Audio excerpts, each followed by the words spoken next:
excited. She is awesome.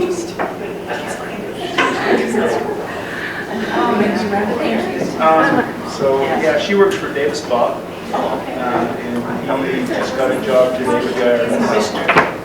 So he has a contract with the Marine Corps. Once he gets to She said it to me. he doesn't do that until he's I don't know what you call it, the new program running classroom. Yeah. yeah.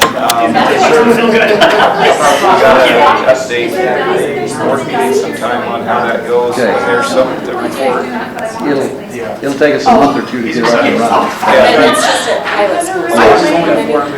Well, it depends if they can find people before somewhere in that. This one says that. That is very So that's kind of what I'm Oh, so you're just doing it on some pilot schools right now? Yeah. Okay, He has, yeah. So- he's done all, he's already done more. We'll be able to do that. Which have something to report, you know, don't Yeah. come too early when Yeah. you're just, yeah. No, we're very hopeful we can do that. Well, let's go ahead. I think we have, they're all board members here, so we'll go ahead and start. Maybe just to start off, tell us about the session and what you discussed last night and any implications that has. Well, one of them kind of does have a little implication with us. But Yeah, the repeal, obviously, we got done. I'll be honest with you, I really didn't want to see it on the ballot with some other things that we've got to do around this whole thing of the Supreme Court creating super laws. And so I just think it was wise to take one thing off the ballot. so you think that'll reappear in a few years, or don't have any idea? I don't think so. I think there may be a few parts that somebody, you can never guarantee what Oh, a yeah. legislator The might next- or may or may not do, but I think for this year, I don't think you'll see any pieces of it that are talked about or touched. That's good. You know, we got What did you find out about the boundary line? What is it? Redistricting. Redistricting, thank you. I got it stuck in my head. Well, we're still waiting on the district court to finalize the decision before we can take an appeal to the Supreme Court. It's just kind of the way it lines up. So we just pushed the congressional candidate filing from January to March to allow the courts to maybe get this something finalized before the congressional candidates. That's the only boundaries that may or may not change from where we're at. Get all that done in two hours. And 10 minutes. And 10, Well, that was the end of it. I had a hotel room reserved thinking we'd be there till 11. Did you? I gambled 2 hours. I've got 10 hours into it before that. that all cleared up. Well, good. Well, could I add something? Sure. First of all, I want to just tell you all, Matt sends Representative Quinn, I don't know if you're aware what happened to his daughter. No. She was in a horrific accident at school in Los Angeles. She and a friend of hers were hit by a box van. Her friend was killed. She's been in the hospital for 4 months now. She finally got to come home this Sunday. She still can't verbally communicate. She's relearning how to walk. She was really close to being dead for a month. But she's back at home, so he sends his regrets for not being here and probably not being able to be reached. He's been kind of MIA for the last 4 months, so wanted you to know his situation and where he's at. And then I wanted to, you brought it up, and so I'd like to talk, just get your feelings from your employees on the unions. Personally, I voted against the bill initially. The primary reason I voted against it is because I just don't think they're effective at what they say they're doing. It doesn't matter to me. I'm one of those people that says, I don't care who gets the credit as long as it gets done. Yeah. But I want to know what your thoughts are on the union, the teachers union specifically. And Well, I think you and I communicated a while ago about something that the UEA was promoting, and I remember what that was now. But I think the UEA, this is my opinion, working with them for all these years, and our local associations are two different things. I really believe that, and I think we're probably as far removed from some of the UEA union, I'll just say liberal kind of stuff, and so we've had good working relations with our association, and we were able to every year in negotiations. I meet with them every month. Karina, our HR director, she's out waiting to help bring the food in, meets with our classified, our ESP folks monthly, and even the UEA rep, he lives over in Logan, his name's Curtis Benjamin for this area. He actually, I really believe he helps us when we have teachers who have not followed the policy right, and they actually, Keith could speak to that. Talking about Curtis Benjamin, how he's helped us over the years with teachers who don't follow the rules, and he's been really supportive and helpful to us. So I think in general, us working with our association has been pretty good. I believe part of the problem is that our association probably, we only have, I think we figured 27%, 30% of our teachers are in the union, the association. And so whenever we meet with them, I'm not always really sure if we're hearing what the true feeling of our teachers is.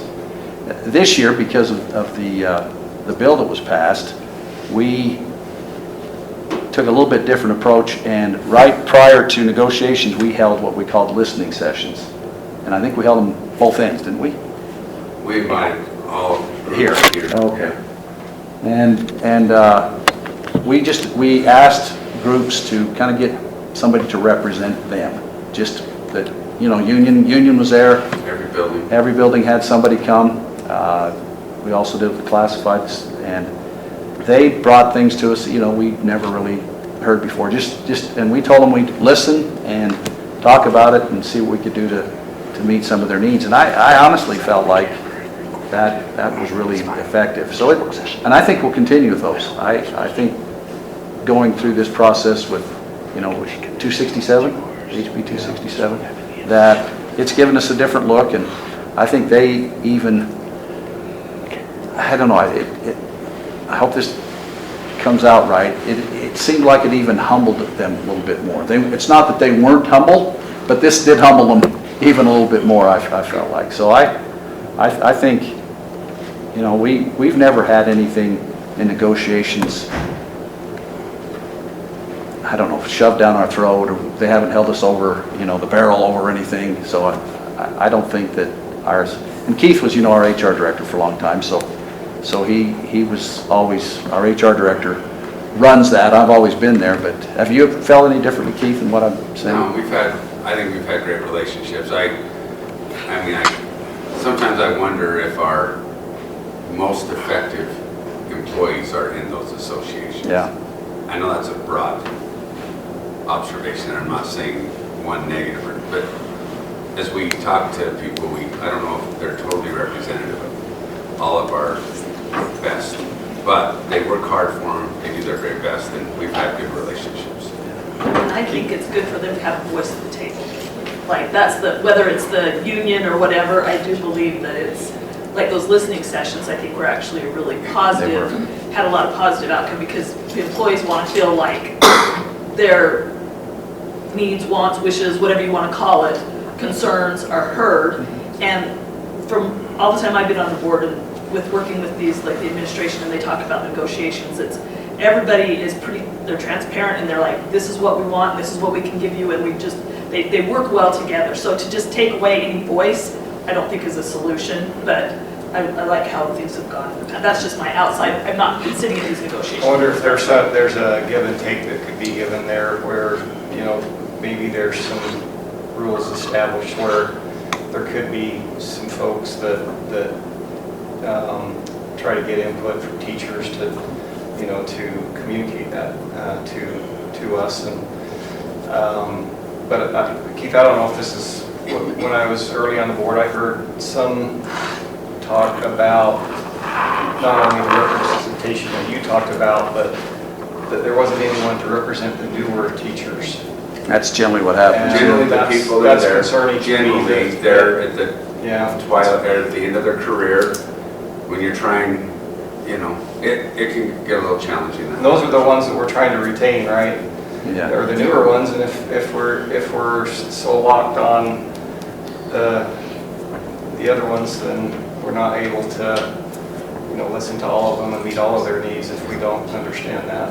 And not everybody wants to be in a leadership position, but we do have, very few times do we have someone younger at the table, and we've struggled having an elementary voice at the table. So I wish there was almost some parameters put in place, and I guess we could do that, but just to have representative of everyone. Yeah. Well, I might just interject, and speaking just in general broad strokes, the UEA has been at the table and negotiated with the legislature time and time again, and there have been things that have been said and committed to that then were not followed through with by the UEA, and the trust factor and level between the legislature and the UEA is probably at the lowest level I've seen it in my 12 years. So, that's a great perspective for sure. there's not a lot of trust in trying to sit down and have a conversation and know that whatever you've agreed to will be followed through. One of the things I really appreciated about this last year when that was kind of in limbo and we didn't know what direction we were going, we did communicate with the association, but we also asked each school to send representation from a teacher and an ESP employee. And we made sure that we had cooks and custodians and paraprofessionals included and a variety of teachers. And every building sent a couple of people here for our listening session. And I felt like that was a really good representation of what the whole group wanted instead of just what members of the association wanted.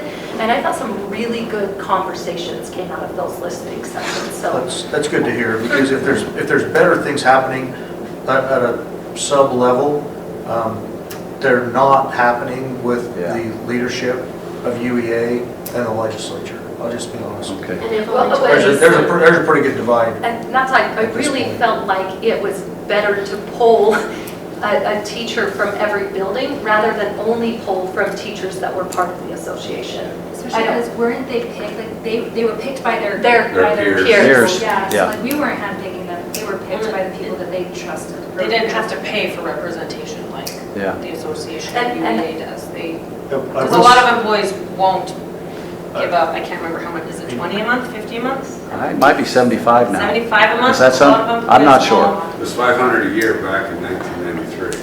So that was a lot of money back then. Especially out of like an ESP, a cook, or a custodian's paycheck, that's a lot, and they won't pay for that. Well, and I think the one piece that I keep hearing from some teachers is, the only reason we join is for the insurance benefit that we get.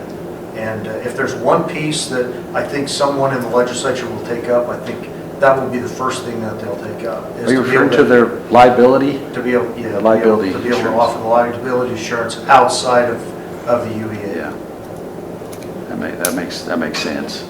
And it's, probably one of the things we can talk about is behaviors. And we have kids, act up, and then a teacher maybe reacts, and the next thing you know, the teacher's in trouble. So that, No, and everybody wants that liability protection, and Yeah. right now the UEA is probably the only one that can offer a mechanism for it. And I think that's the one discussion you could probably have that the UEA is going to hate, because they know makes it's going to sense. hurt their membership. The teacher can get that same coverage for half. Mhm. They don't care about the dues that are going to do the other half. Yeah. And so they're going to hate it, but I think they're probably just going to have to be a kind of a settling here now for a while, coming into session next month. So would that go through state risk, that insurance be offered? What's that? Would state risk offer that insurance to the districts as a blanket coverage, or how would that mechanism work to offer these teachers I'm not sure. liability? Did you ever get into the? Risk, or if it'd just be a private entity? I think it goes into a private pool, Okay. but right now it's not possible. Well, if you believe AI, it's 1 to 1.5% of monthly pay is what's That's what it's required. costing. 1 to 1.5% of Pretty salary. significant. So going into the session, what do you guys see as the big issues coming up this year? For education or all around? Well, education focused, but all around. I mean, it all affects. Well, I think you're going to see some interest in technology. You're going to see a bill file on mandating no phones from bell to bell. I know that one's in the works. You're going to see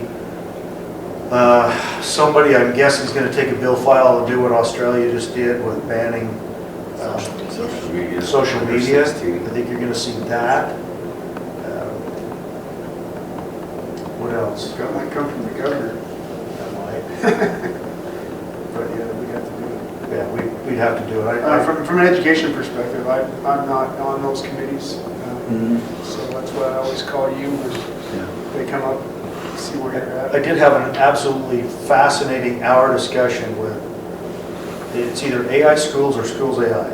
You guys, they said you guys, Schools AI. schools AI.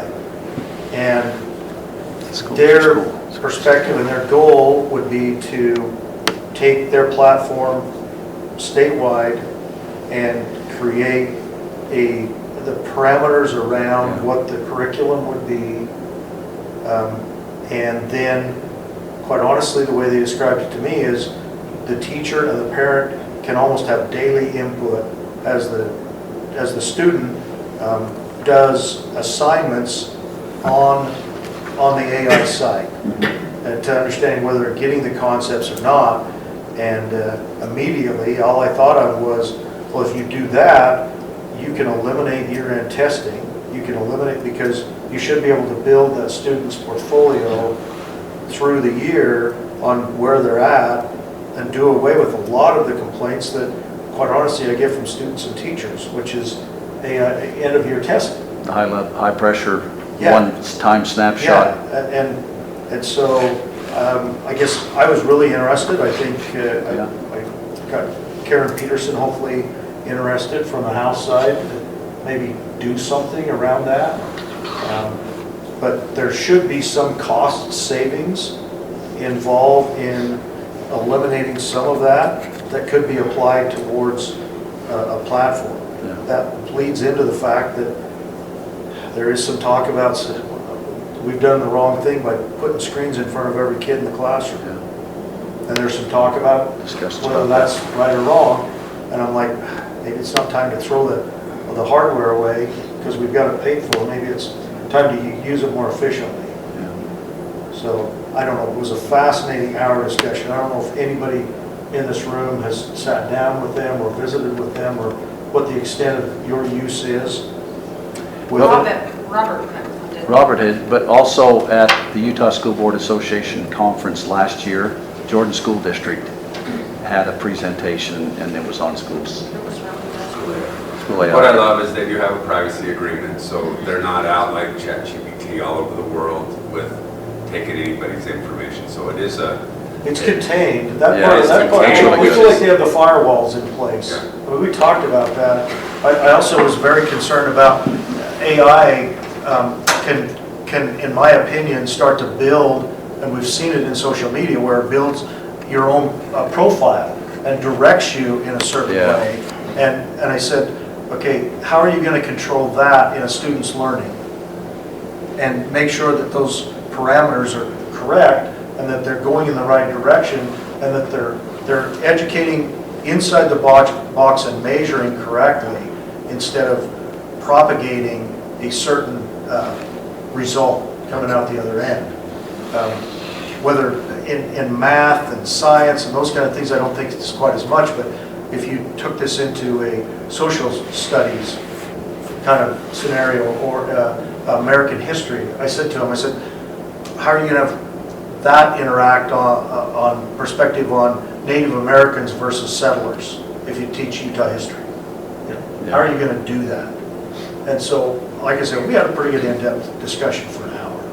But I was very impressed with the fact that I think there is a way to control, contain, and allow AI in schools to monitor the progress of students in a different way, completely different paradigm than what we've had in the past. I So think I'm we going to be definitely- interested to watch and see if it how it evolves and takes off. I hadn't even thought of that aspect of AI, so that, I do like that idea, because that's one of the problems we have. And we always talk about progress and, going along and getting better instead of just, Well, in think of it May, this way, at the end of every class period, we have the computing power to assess which students grasped the concept based on, rather than writing down a worksheet, which is what we used to do, handing it into the teacher and the teacher looking at it or grading it, or we have a quiz, that's all built into the system. The teacher knows it at the end of the day, the parent can know it at the end of the day, the principal can know and aggregate what the class is doing at the end of the day, and you aggregate that over the course of the year, and you do away with so many complaints that we have about teaching to the test and kids who just get nervous testing and don't test well.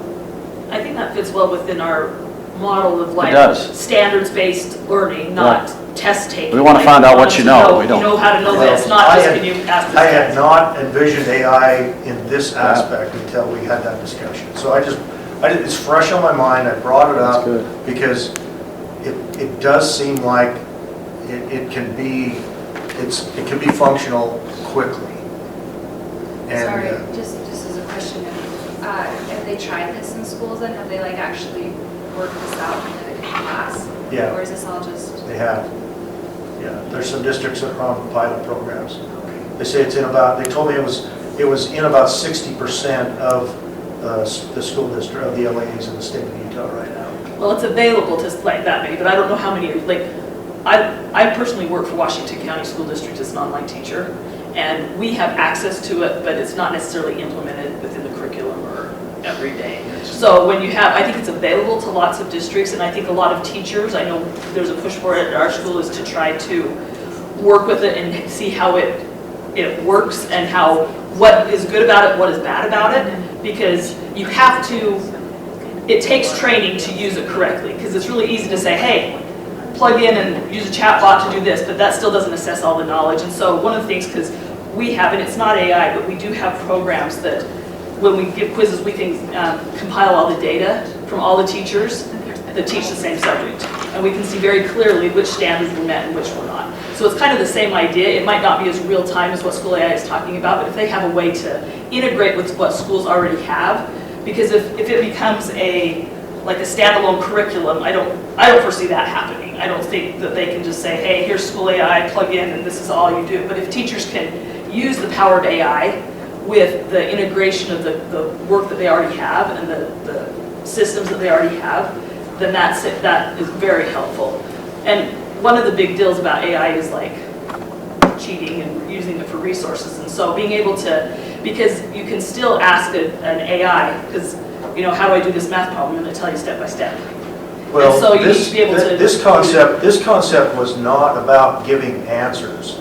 It was about the teacher teaching the concept. Say you're teaching fractions, and then the students then do the worksheets online. Right. And so now They can gather that data. Yeah, and analyze where you in are. real time it gathers that data and feeds it back so that the TA or the teacher or whoever knows where to go. It also allows students who are catch the concept to move ahead more quickly, picks up the others. So, Well, see, that matches exactly what we talk about in Box Elder and a lot of state districts in the state with the professional learning community. And there's 4 questions: is what do you want kids to know? How do you know when they know it? What do you do when they don't? What do you do if they do? And so those are answered. well, You have that all kind of right there. So I was that's a very impressed. great. But then that's one side of the story. Yeah. So, you got to get the other side. You got to get the side where it actually fits on the ground and how that works, which is what you're talking about, the concerns. But I do think it's I think it's being used currently by, I don't know if AI necessarily, but there is a lot of integration that's happening, that's going on behind the scenes, that is gathering all that data of test scores. Like Heidi Jo doesn't sit down and write everybody's test score and try to figure it out. She's using things to do it. And if the AI can do it on a more daily basis versus we have to wait till a test to get that data, that's what I think is where the power of it's gonna come from, is with that integration and how, and I know School AI is a great company. Quite honestly, the concept was you don't have a test. Yeah. Yeah, I mean, the test is not necessary. We I have, mean, that was kind of the concept. yeah. we have programs like Lexia for early literacy that already do that, computer adaptive, where it's like the students are engaging in literacy instruction at their level, and it's kind of, as it's going along, it's not really an assessment, but it's checking how they're performing or how much they understand before it moves them on to the next lesson or provides them with more instruction in that area. And so I can see how that's been really developing over time, and it could Well, be really beneficial. I honestly think if you're going to do this program, I think you're going to have to set it up statewide. Yeah. And I think because it's going to take enough time to set the curriculum standards and then watch how that works. But quite honestly, it takes the place of a standardized It test. should take the place of a standardized test, and we still get the data that we need. I mean, that's, yeah. That's a good plan, I think. So anyway, It it would was, be beneficial possibly to eliminate the multiple different programs to be paid for. Maybe like if it was all, we have absolutely. Lexia, we have Reflex, and I don't even know. No, that's, I just know the elementary ones. that's part of the point, But yeah, is it's the same platform and it becomes more efficient. and we have, Canvas for tracking grades and assignments, and so there's all these different softwares. There isn't one that does Anyway, everything. it's just exploding so fast, but keep it on your radar. It was very Well, interesting. we had That's maybe a couple of other I can't ideas. tell you how many fights Sorry. I've had at my house with my kids because their grades are terrible. And finally, I quit arguing with them because at the end of the year, they always had A's. And all we were doing is creating contention Yeah. for no reason. State here. It seems like this could be a way to, because if the parents have access to that portal as well, but you have real-time information instead of, Yeah, that was pretty good. That is, So- I would imagine we'll hear more of that again this year at our state conference. Yeah. Because it's not. So I've got to address one other thing, and then I'm going to leave it alone. But at the Truth in Taxation meeting, Tom and I felt very, unheard or misunderstood maybe, when the presentation was, we've got to have a tax increase because the legislature has given us unfunded mandates.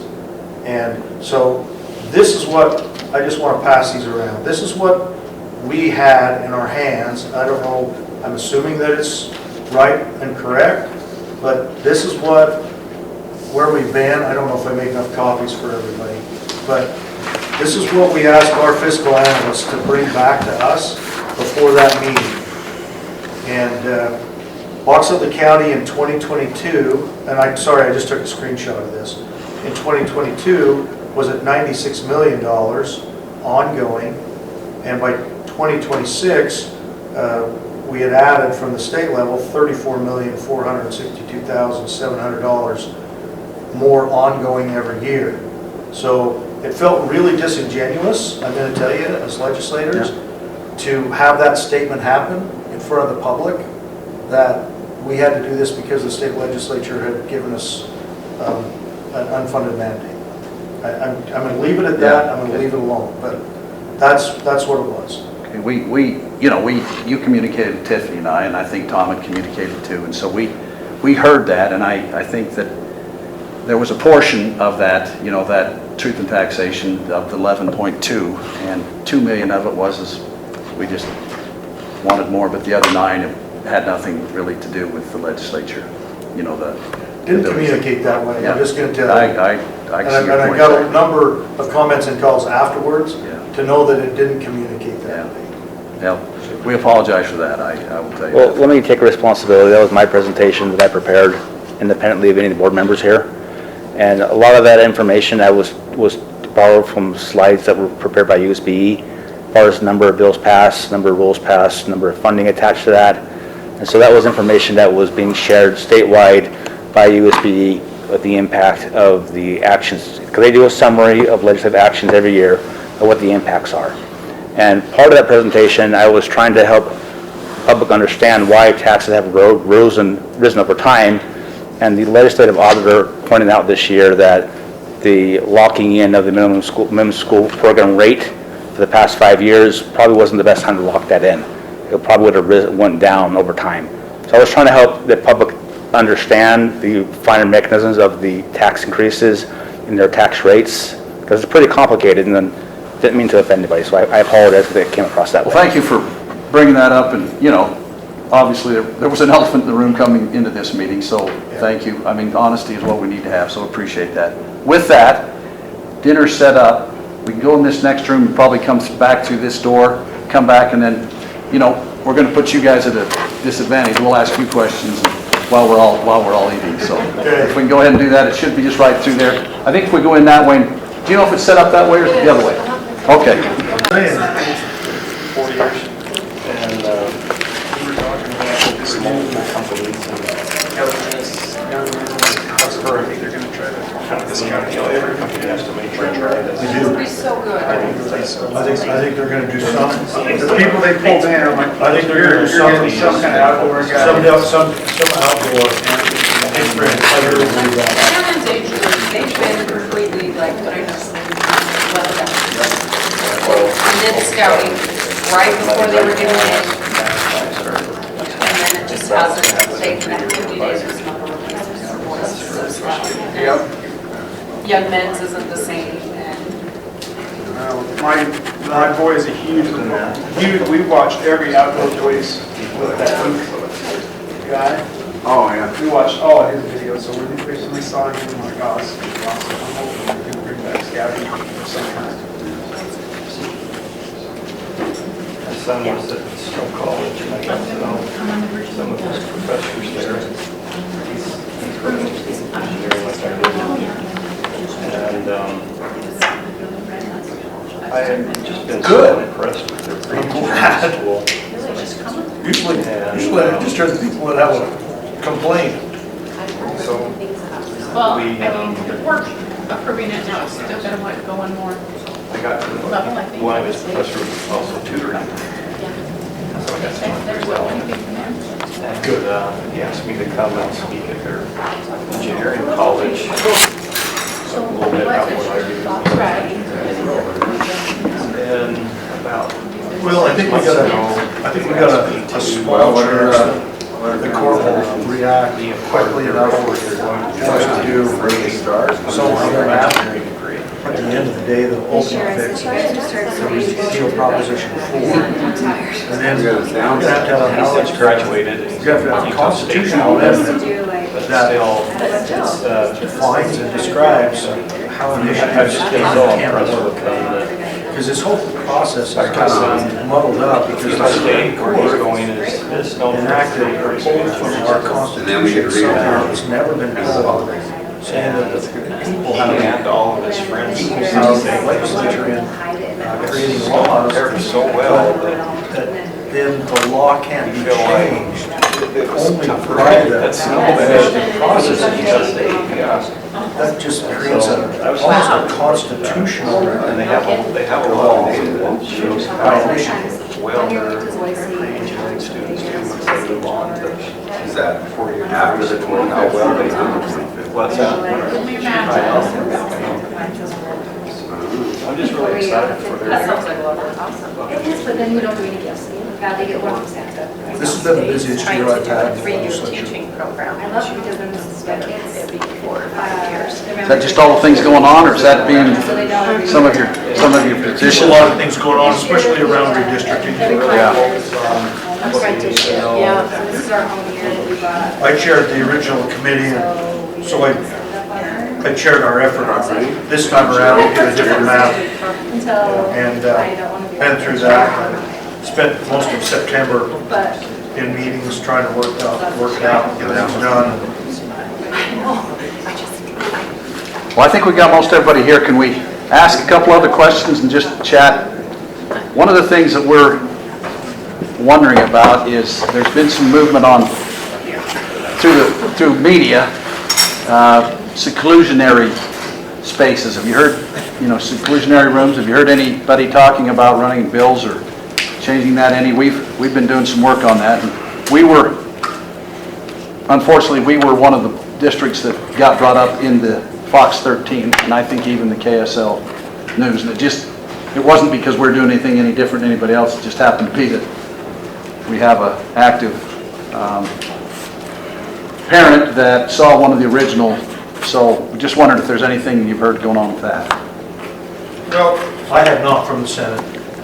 I haven't from the House, but I did get a phone call from somebody who's claiming they lived here in Fox Other County, that their student was inappropriately held in one of those rooms. I don't know. Years That's- ago. Yeah. It was last year, they said. I don't Well, I think that's probably the same gentleman that came, I would assume, to our board meeting. know. Okay.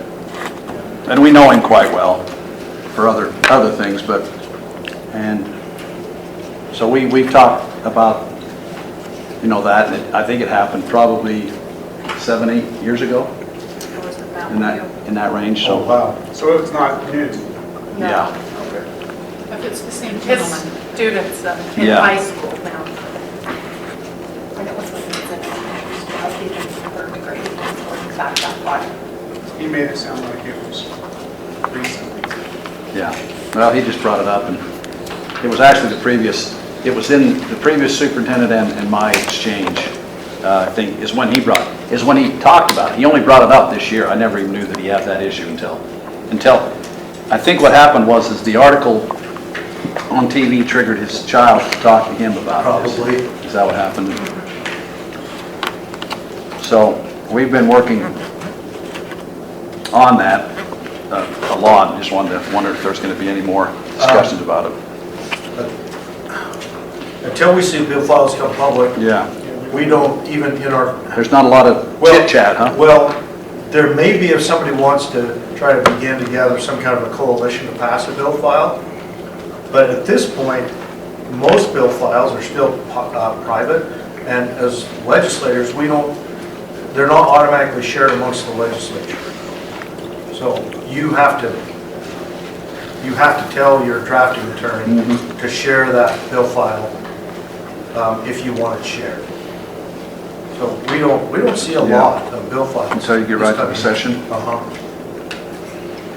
and it all comes hot and heavy. Have you heard about have you heard of Acadience? It's the reading software that we used for K-5 students. The USBE has come up with, they're going to stop using the Acadience as an assessment program and just go with the RISE. And we just had it brought to us at our last superintendent's meeting a week and a half ago, and it kind of shocked us because we don't think RISE has the capability to help us with that. I don't know. And they said it was USBE, but are you guys involved in any of that discussion? I have not been. I was on with USPE at 2 o'clock this afternoon, going over their budget requests. It's SB 127, but they want to change to an early literacy and early numeracy plan. Currently, it's an early literacy, and it's based off of Acadience, which is a lower stakes assessment than RISE is, right? RISE is only one time a year summative, and it doesn't give students the opportunity to demonstrate growth or teachers, and so. And here The we change get would back make to, it more high we stakes. get back, and I actually spoke to them about my meeting with the AI folks. And it was strange because I said to them, to me, this is a paradigm change of never taking a final standardized test. And it was like silence, like they had never thought that maybe you could get to that point. Yeah. So I don't know, but when you talk about everybody picking and choosing between different assessment tools or, whatever AI evaluation, there's got to be a way to consolidate this and get get a better deal. Just, I don't know how else to say it. Yeah. When you say "we," do you mean Fox Other School District, or you mean the superintendents across the state? The superintendent, we were told at the superintendent's meeting by the USB that they were going to stop giving the Acadience testing and just use the RISE. We were concerned, we talked, and it wasn't, so I don't know where that's at. So when you say we, we're concerned. I All- think the all superintendents, superintendents. well, I wouldn't say all, but certainly the ones who spoke up, you know, in my side discussions.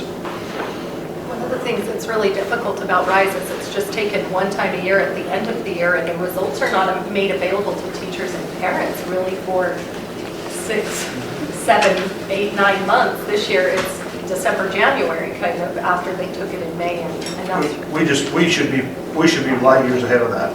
Yeah. it shouldn't Of take us that, that long. of that kind of a reporting system. Yeah. And evaluation. Why can't it be 5 minutes instead of 6 months? It was, yeah. They'll have it the should. folks from the ACT. So the results should be immediate as well. Well, they're still 3 weeks. 3 to 6 is what they say. Did they defend that decision, just doing the RISE? Well, they did, and it was interesting because part of their rationale was that Acadians was never meant to be a high-stakes testing situation, and now because of the stress on the kids.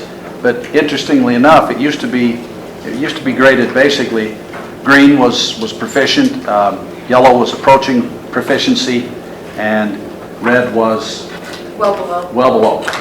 Then they put in blue in place, and blue was if you were well above proficiency. So that was maybe 2, 3, 4 years ago. And now they're telling us we need more kids in blue, and that's the state board. So it's interesting Sorry, that that's the they're, RISE one? no, that's That's the Acadians. okay. And so they're telling us that they feel like that we've misrepresented it and are putting too much pressure on kids. However, it's them that told us they want more people in blue. And so Yeah, it's, the goal, SB 127 was based off of 70% of students reading well above benchmark by the end of 3rd grade, which would be the blue category. And they did a crosswalk. So Acadians is meant to be a predictor of future success, like an indicator or likelihood of what they'll score on the next assessment. So when they say, oh, you're on benchmark, they're meaning the likelihood that the next assessment, they'll still be on benchmark based off of tier 1 reading instruction is this %. And so what they did was that Acadians doesn't even do a Lexile assessment. It doesn't test your Lexile, but because the best way to test a Lexile is through a computer adaptive assessment, which tests their vocabulary, their comprehension, and their understanding. And instead, what the Acadians does is it's just how fast did you read this and how accurately did you read it, and you mark the words. And then based off of that, they did a crosswalk alignment to a Lexile score, which then they corresponded to the RISE assessment to say this is the likelihood that if students are blue that they'll perform on grade level for reading on the RISE.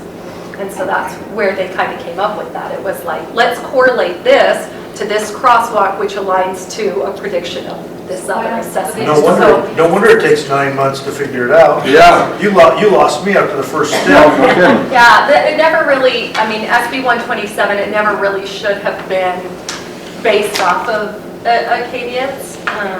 But doing it based off of RISE isn't a better solution. Well, I have a few finance questions for you guys. We know that the HR 1 bill at the federal level is going to reduce income taxes collections in the future. Is there any conversation about tax reform or changing our brackets or to make up for that? Well, We tried. as far as income tax level, we're at a flat rate, Yeah, okay? but the federal adjustments are going to reduce our flat rate, what we collect out off of that. Because mostly on the business side, it's going to reduce or give more credits for R&D, investment in capital equipment, allow them to depreciate those things much faster. Yeah, our analysts tell us that we're going to be down roughly 500 million. Yeah, that's what, I was at interim session for tax interim to hear that same message as Yeah. well. I know since then, there's been Quite honestly, there is zero talk about adjusting our tax rate to capture any of that. okay. There's no incentive right now to raise taxes to cover any of that. They're just going to let the tax cuts from the federal government flow right down to the individuals. And quite honestly, we're probably at a balanced budget with what we did yesterday in the EAC with a 4% WPU, holding education to the standards that have been, that we've placed in statute.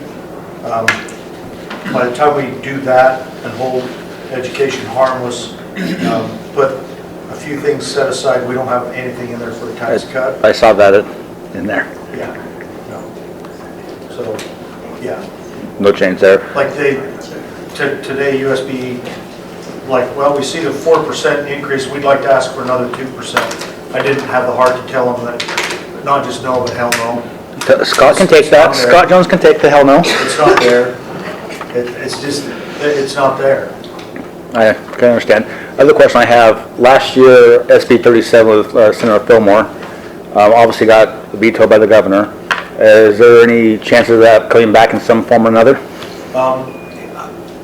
I've heard him say that he is working on something, but I have not asked him, expressly what it is that he's working on. Okay. It came to, 37 is. It would, instead of us receiving the minimum school program money that would generate from property taxes, it would flow into the state treasury and they would disperse it back. he did come to the superintendent's meeting about 2 months ago, maybe 3, and told us that he's still working on some variation, and he was trying to get input from us. Okay. But exactly what, it wasn't very clear yet. I haven't had the express discussion with him on that.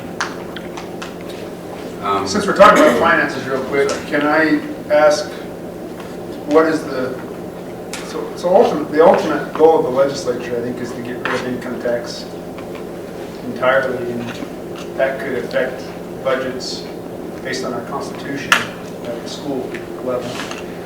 We had an amendment that unfortunately didn't make it to the ballot last year. What is your feeling on supporting an amendment that changes the way the Constitution reads for school funding? I'd probably say What that would it be replaced with? devil's in details, how they replace it, what kind of, I think there's a generally, My goal is to get rid of income tax. I think generally there's a apprehension among the population of getting rid of the constitutional earmark. So I feel like if it's not there, what's the insurance that we're going to receive what we need on growth at minimum or inflationary adjustments going forward? So that's, We're the only state that continues to dedicate 100% of our income tax to education. So there's a lot of different models out there of what to do and how to do it. From, the Wyoming model, which is based on energy, which is really iffy, I mean, because it's so volatile, to a state like Louisiana, who I think is doable. I just think it's a huge mind shift, a mindset. so Florida's, But we still have this imbalance in our budgeting process, whereby people are basically spending less on the goods that create sales tax. We saw that change in COVID because people were buying hard goods with the money that the federal government was giving them. And they couldn't take vacations. But now you're seeing people take way more vacations, and we don't tax health care, which again eats up a big part of their disposable income, and there's no sales tax on that. So we have a very slow growth, or almost sometimes flat sales tax line, but our income tax continues to go up as we increase wages and prosper and do those kind of things. So this imbalance creates a tough situation, especially in the social services area. yeah.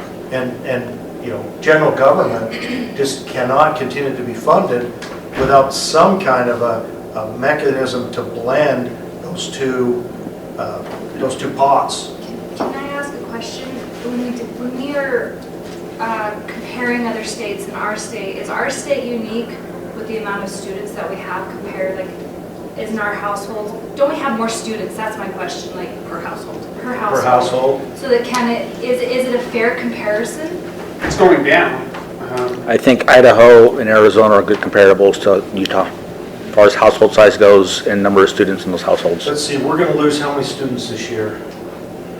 We're we're down 5% I think. statewide. Did you know that? Yeah. I think we're down. In public schools. What's that? In public schools or? Well, I think it's 5,000 students. We're down about 2.5% this Is year. it 2.5? Yeah. I just know the amount of money that we're going to have to move is down for the first time probably ever. I think And it's your based on question- student enrollment, and student enrollment's down K through 12. I think, Tom, your question to us about that would hinges on showing us how you're going to fund public education. And so I want to say, no, I'm not against that at all, as long as you don't defund public education. So that's what Is there a the answer figure to out there that that would question. happen? Pardon me? Well, I think so. I mean, I asked the question 2 years ago at the last day of the Joint Legislative Committee. I said, what are they going to fund it with? Because that was prior to the, to the election of last November. What are they going to fund it with? And nobody could answer that question. So if we kind of knew what that source of revenue was going to be. Well, here's, quite honestly, in the short term, what it is you would blend the income tax and the sales tax together, and then there would be mechanisms to fund education. But you wouldn't, because, and maybe you already know this, but you've got income tax bucket and you've got sales tax bucket. Yeah. And money can flow from the sales tax bucket into the income tax for education, and that's completely, we can do that. But not the other way. But you can't go the other way, except for a few social service things that we changed constitutionally. Yeah. We can't go the other way. And so we have this bucket that continues to build and this bucket that's flat, and quite honestly, without blending them. And I wouldn't argue with the fact that some reform needs to happen and change needs to happen. I wouldn't argue with that at all. It's just, what are our But if you get rid of safeguards? income tax, doesn't that just mean you're taking away a bucket? Well, the goal is to reformulate how we collect it. Either we, like Scott was mentioning, we start to put, he said it without really saying it, we start to put sales tax on services and other things that people are buying. And as we decrease income tax, we're getting increases from other sources of revenue. I don't think there's any way that you would do it in one No. failed exchange. Yeah. It's not just gonna happen. I think it's a blending that has to happen over time, maybe over 10, 15, 20 years even. But if this bucket is completely siloed and can never be breached, you'll never can make the progress over 10 or 15 years. To your question, I guess my answer is we've always used some income tax or sales tax money to help with education over the years when we've needed to. And I can't imagine a future legislature not funding education from one big bucket. I have a question.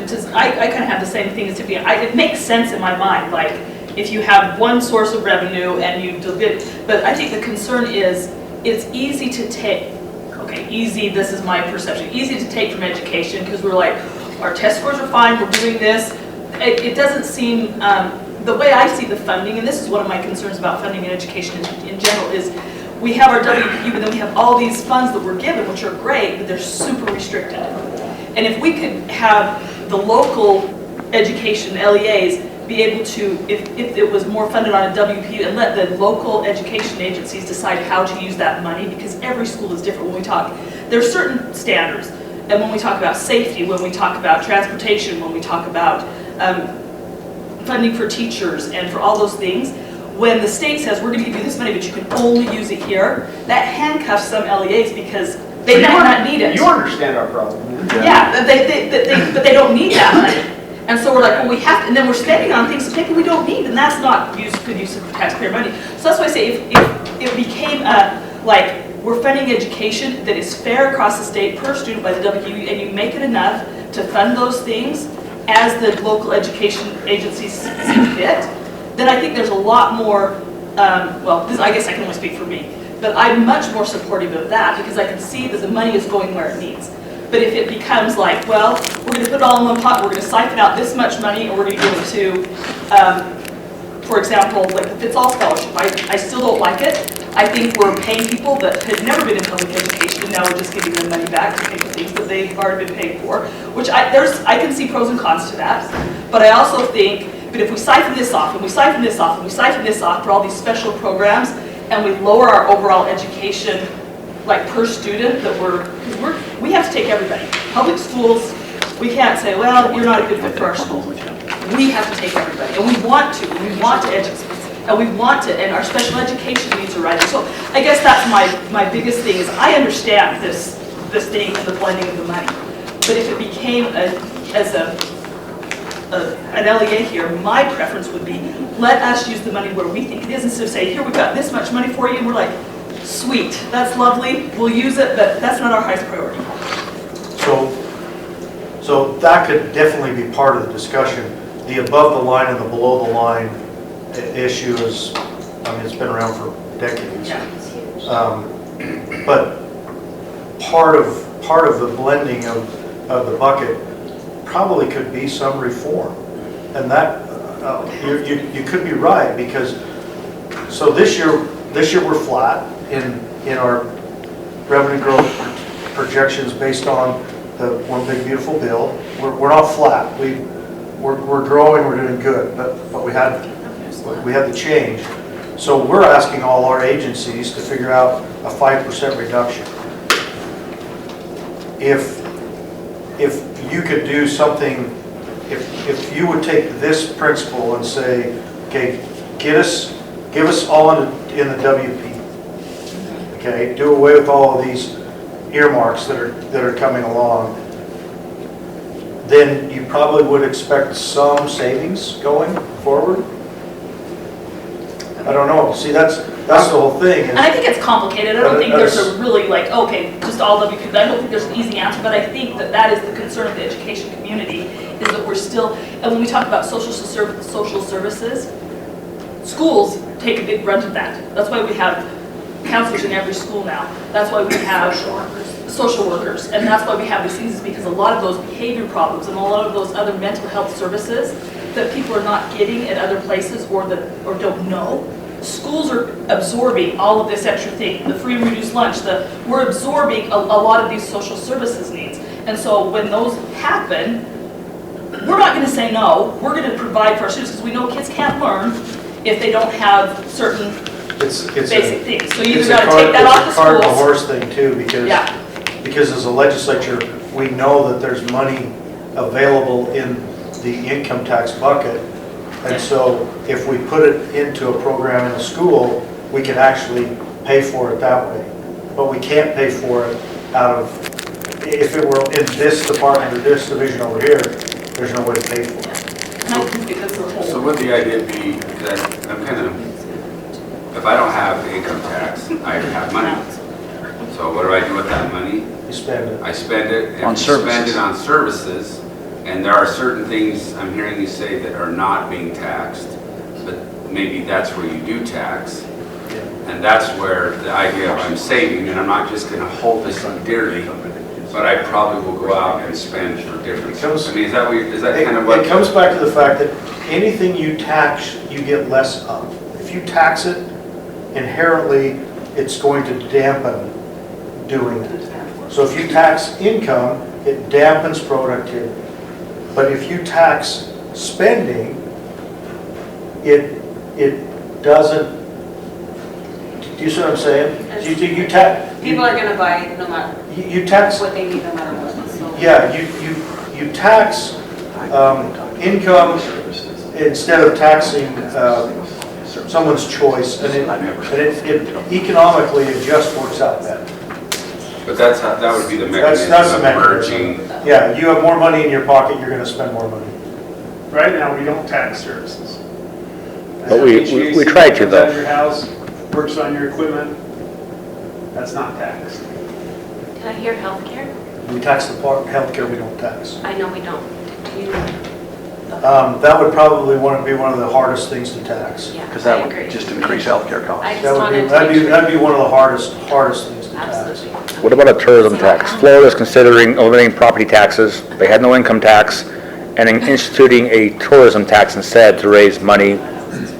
Well, then again, the more you increase that tax, the less of it you get. Maybe that's a good thing if our national parks are too overcrowded. Ski slopes and everything. Yeah, the more the ski slopes, the more you tax it. the I mean, less you of go to it you get. California and your taxes on short-term rentals are huge. They can be as much as 30% per night. Well, I hate to interrupt important things with something a little less important, but still important.